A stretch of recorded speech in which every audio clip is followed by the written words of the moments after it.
जय श्री राम प्रेमी भक्तों, इन तीनों का कभी अपमान न करें, नहीं तो आपका भाग्य बिगड़ जाएगा।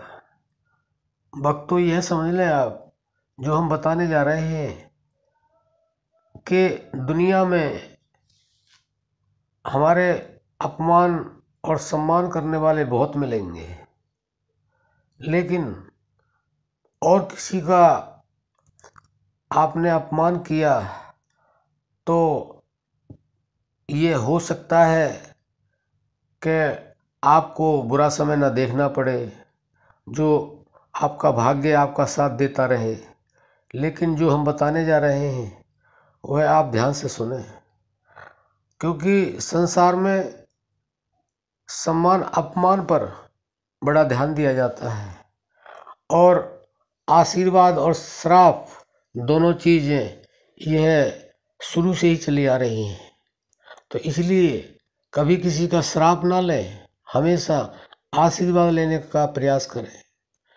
और आशीर्वाद जो मिलता है वह चीज़ होती है जो दिखाई नहीं देती है, लेकिन हमारे अंदर वह उतर जाता है और उससे हमारा भाग्य बिगड़ा हुआ भी बन जाता है। लेकिन अगर आपने इन तीनों का अगर अपमान किया तो आपका बना हुआ भाग्य बिगड़ सकता है। वह तीन कौन कौन से हैं? वह तीन हैं, माता, पिता और गुरु। बंधुओं, माता और पिता गुरु का जिसने भी अपमान किया है उसका बना हुआ भाग्य बिगड़ता ही रहा है और हमेशा के लिए बिगड़ जाता है।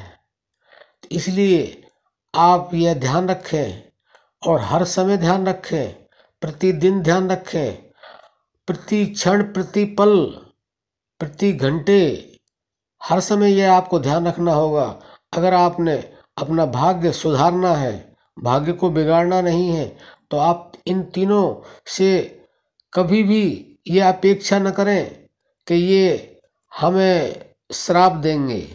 वह केवल आशीर्वाद ही देते हैं, लेकिन अगर आप उनका अपमान करेंगे तो आपको श्राप ही मिलेगा, आशीर्वाद नहीं मिलेगा, क्योंकि वह आशीर्वाद के लिए ही बने हैं। लेकिन जब हम इन तीनों में से किसी का भी अपमान करते हैं तो हमें श्राप मिलता है और उससे हमारा भाग्य वास्तव में ही बिगड़ जाता है, बना हुआ बिगड़ जाता है। तो इसलिए अपने जीवन में इस चीज़ को उतार लें। आपको किसी भी तरह से, तन से, मन से, धन से, किसी प्रकार से भी उनकी सेवा करनी है, उनसे आशीर्वाद प्राप्त करना है, श्राप नहीं लेना है। अगर आपने अपमान कर दिया तो आपको अपने आप उनका श्राप मिल जाएगा और आपका भाग्य बिगड़ जाएगा। आशा करते हैं आप समझ गए होंगे। इस चीज़ को अपने जीवन में आज से नहीं, अभी से उतार लेंगे तो आपका भाग्य कभी बिगड़ेगा नहीं, हमेशा जैसा है बना रहेगा। और आपके भाग्य में ऐसी एक चीज़ मिल जाएगी कि कभी वह आपके भाग्य को बिगड़ने देगी नहीं। अब हम अपनी वाणी को विश्राम देते हैं। जय श्री राम।